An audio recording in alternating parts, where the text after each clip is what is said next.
Welcome back to Scrively. After creating your book's content, you'll be taken to the editor. At the top of the editor, you'll find the zoom controls, allowing you to zoom in or out for a more comfortable view while editing. On the right side, you'll see your book sections heading, making it easy to track your progress. Next to the headings is the book settings panel. Here, you can customize the appearance of your entire book, including the font, text size, line spacing, and text backdrop shadow. In the top left corner of your book's cover, you'll find options to edit, regenerate, and download your cover. To the right is your title page. Click into the text box to access full formatting options.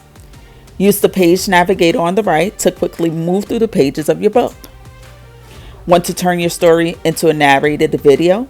Click the StoryMovie option in the bottom right corner. Need to make changes to your story? Simply click back to return to the previous step. Once you're happy with your book, click Finish to continue. Join us in our next tutorial where we'll take a closer look at editing and customizing your book cover.